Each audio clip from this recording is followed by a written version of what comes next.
Hey everyone, and welcome back for another deep dive. Today we're looking into something you guys are curious about. Uh-huh. X, formerly Twitter, of course. Right. Has it really become a haven for the alt-right since Elon Musk took the helm? Mm.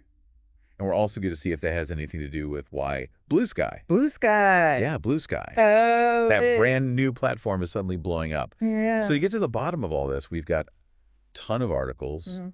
news reports, even some research on online hate speech and Wow. bots. Wow. And yeah, we even took a peek into the world of white nationalist thought to try to see what's going on. Interesting. One thing that really jumped out at us from all this material Okay. is that Twitter has been wrestling with content moderation for years, Yeah. like way before Musk even entered the picture. It's true. So maybe things weren't exactly peachy keen to begin with. Yeah, I think the speed at which this whole narrative has kind of spun up Huh. is really striking, Yeah. It seems like just yesterday we were all, happily tweeting away. And now suddenly we're having these super serious conversations about, like the very future of online discourse. Yeah, it's a huge shift. So while I think it's fair to say that, Elon Musk and his, leadership style has definitely been a catalyst, Okay. it's important to remember that Twitter's struggles with harmful content and content moderation in general, Right. they really go back way before he came along. So it's more complicated than just saying Elon equals alt-right takeover. Exactly. Mm. I think to really grasp what's happening with X now, Yeah. we really need to look back at Twitter's history. Okay. Even before Musk came along, the platform was already dealing with, issues like hate speech, misinformation, bot activity. Yeah, those been around forever. It's almost like, like a house with cracks in the foundation. Yeah, exactly. Like a house with some cracks in the foundation. Yeah. Musk might be slapping on like a fresh coat of paint, Uh-huh. but those underlying problems, they haven't magically disappeared. Okay, so maybe X was already kind of heading down a less than ideal path, Right. but hasn't it gotten even worse since Musk took charge? Well, I mean, he's reinstated a bunch of banned accounts, like Yeah. Trump's, gutted the content moderation team. And people have even seen him retweeting white supremacist content. yeah, there's no doubt that some of the things that Musk has done have really contributed to this perception that X is becoming, a safe space for the alt-right. Yeah.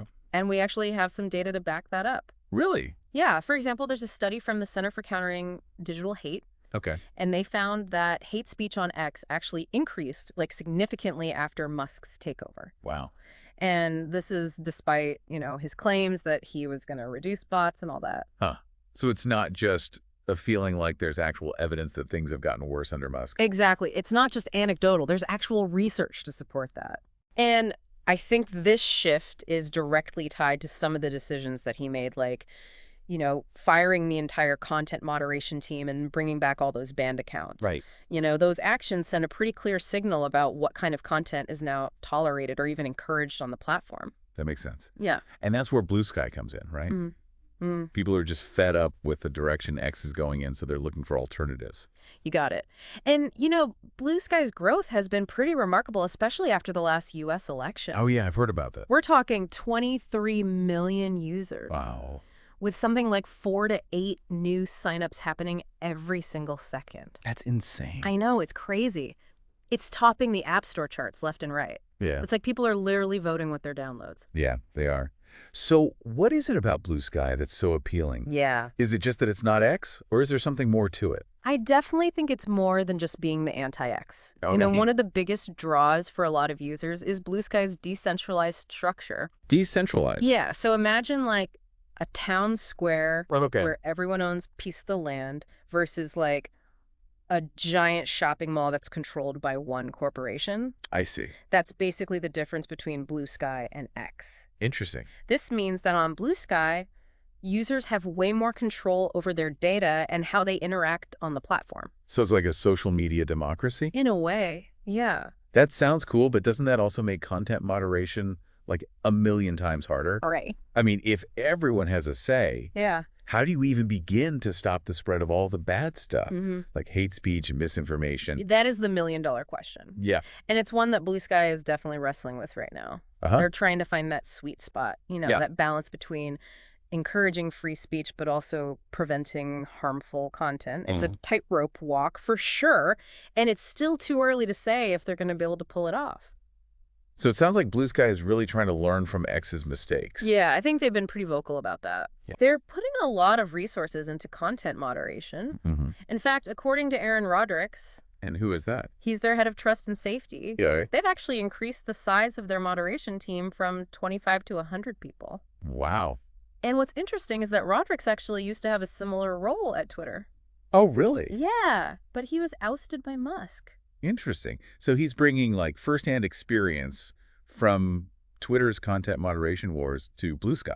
Exactly. So I guess you could say he's seen the enemy, and it is complicated algorithms and a whole lot of hate speech. Pretty much. Yeah. But even with the best intentions and experienced people like Rodricks, Yeah. content moderation at this scale, with millions of users, Yeah. it's a monumental challenge. Okay, so even though Bluesky is trying to do things differently, there's no guarantee that they won't end up in the same boat as X. That's right. It's still early days. Right. It's too soon to call a winner or loser in this whole social media showdown. I think what we're seeing is a really fascinating experiment.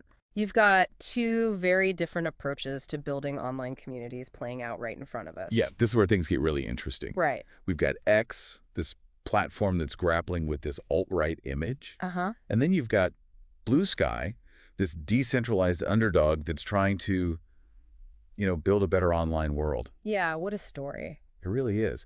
But before we jump ahead, let's take a step back for a minute Okay. and look at some specific examples of how Musk's actions on X have fueled this whole alt-right narrative. Okay, sounds good. Let's unpack some of those decisions and see what the impact has been. Yeah, let's do it. Okay, so one of the most controversial things Musk did right out of the gate was reinstating a bunch of previously banned accounts. Right. Including that of former President Donald Trump. Yeah, that definitely raised some eyebrows.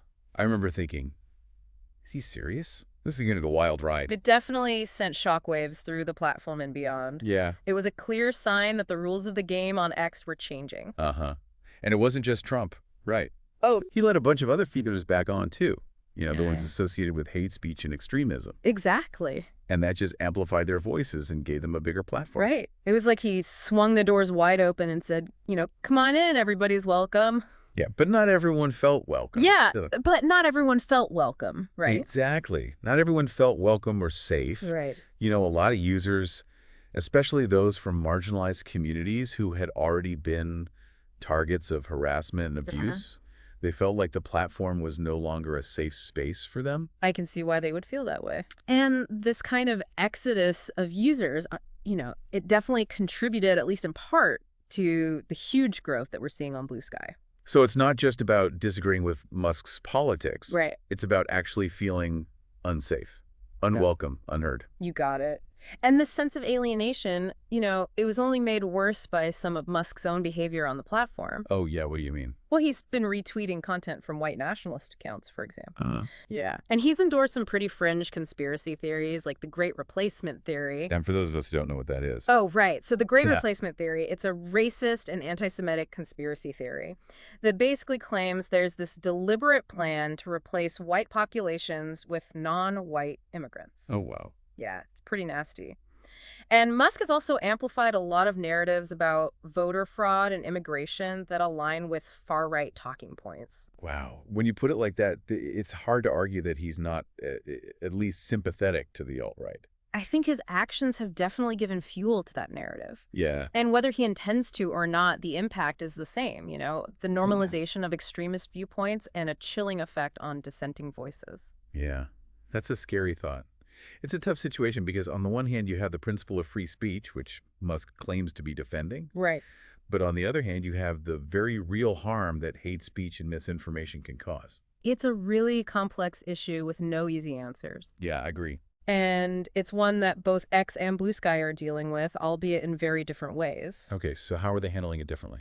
Well, X seems to be leaning towards less moderation, while Bluesky is trying to find a middle ground, between protecting free expression, but also safeguarding users from harm. So Bluesky is being more proactive about content moderation. I would say so. But how are they doing that with their whole decentralized structure? Yeah. It seems like it would be really hard to keep things under control on a platform where everyone has a say in the rules. You're right. It's definitely a challenge. But they're using a combination of community-based moderation algorithms and human oversight to try and keep things in check. Okay. They're also experimenting with some innovative governance models that give users more control over the content they see. Interesting. So instead of having a top-down approach where a company like X just dictates the rules, Right. Bluesky is trying to empower users to be more involved in shaping the online environment. Exactly. It's much more of a participatory approach, which fits with their decentralized philosophy. Makes sense. But it's not without its risks. Right? Of course Okay. not. There are always risks. Like what? Well, there's always the potential for echo chambers and filter bubbles to form, Ah, where people only see information that reinforces their existing beliefs. right. And there's also the risk of mob rule, where the loudest voices, not necessarily the most informed or reasonable ones, end up dictating what's acceptable. So it's kind of a double-edged sword. Yeah. More freedom and control for users can be a good thing, Uh-huh. but also comes with the responsibility to use that power wisely. You hit the nail on the head. Okay. Ultimately, the success of Bluesky is going to depend on the choices its users make. Right. Will they create a vibrant, diverse, and inclusive online community? Yeah. Or will they fall into the same traps that have plagued other platforms? Those are some pretty big questions. It feels like we're witnessing this crucial moment in the evolution of social media. What happens with X and Bluesky could have huge ripple effects across the entire digital world. Absolutely. And that's why it's so important to be informed, to critically evaluate the information we're taking in, and to have these thoughtful discussions about the future we want to create online. Yeah. It's not just about likes and retweets. Right. It's about shaping the digital world we want to live in. I love that. We've talked a lot about the negative so far. Yeah. So let's end on a more positive note. Mm. What are some things that make you hopeful about the future of social media, even with all the challenges we've been talking about? Well, I think the very fact that platforms like Bluesky even exist is a sign of progress. Okay. It shows that people are demanding alternatives. They're not content with the status quo. Right. And that's what gives me hope. Yeah. We're seeing innovation, experimentation, a willingness to challenge the way things have always been done. That's a great point. Yeah. Innovation often comes from necessity, Yeah. from a desire to solve problems and create something better. So even though the current social media landscape might seem kind of bleak, there's also a lot of potential for positive change. Exactly. And that change isn't going to happen overnight. Right. It takes ongoing dialogue, critical thinking, and a commitment to building a better online world for everyone. It does. It's a collective effort. We all have a role to play. And what about X? Is there any hope for them? It's tough to say. It really depends on what Musk decides to do and whether he's willing to listen to the concerns of users and experts. He's shown that he can change course in the past, so it's not impossible. So we'll just have to wait and see. It's like a social media soap opera Right. with twists and turns around every corner. Indeed. And the stakes are high. Yeah, they are. The choices we make about how we interact with these platforms, the content we create and consume, they will ultimately determine the future of online discourse. Well said. Okay, I think we've covered a lot of ground today. Yeah. Let's recap the key takeaways for our listeners so they can kind of digest everything. Okay, sounds good. All right, so we started with your question about whether X has become a safe haven for the alt-right under Elon Musk. And while it's complicated, we've seen that Musk's actions like reinstating banned accounts and, getting rid of the content moderation team have definitely contributed to that perception. Yeah, they've played a big part. We also talked about how these actions, along with Musk's own behavior on the platform, like retweeting white supremacist content and endorsing conspiracy theories, have alienated a lot of users. Right. And that's pushed them towards alternatives like Bluesky. Yeah, they're looking for something different. And Bluesky is trying to do things differently with its decentralized structure, which gives users more control over their data and how the platform is governed. But as we discussed, that also comes with its own set of challenges. Definitely. Figuring out how to moderate content effectively and prevent the spread of all the bad stuff. Yeah, it's a balancing act for sure. It's like a giant social experiment, and we're all watching to see how it plays out. Will Bluesky be able to create a more inclusive and democratic online space? Or will it fall victim to the same pressures and pitfalls as its predecessors? Good question. Only time will tell. That's right. But one thing's for sure, the social media landscape is in a state of flux. Yeah, it's changing rapidly. We're at a crossroads, and the decisions we make now, both as individuals and as a society, will determine the future of online discourse.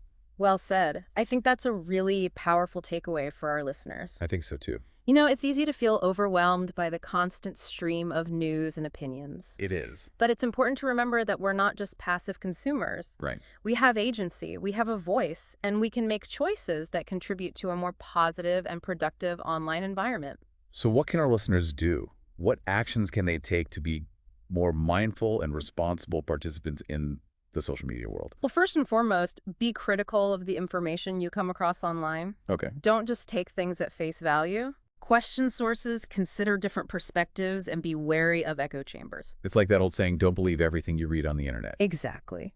And second, be mindful of your own online behavior. Okay. Think before you post, be respectful of others, and don't contribute to the spread of hate speech or misinformation. So it's about creating the kind of online world we want to live in, right? Exactly. One where respectful dialogue and critical thinking are valued. Absolutely. And finally, remember that you have a choice.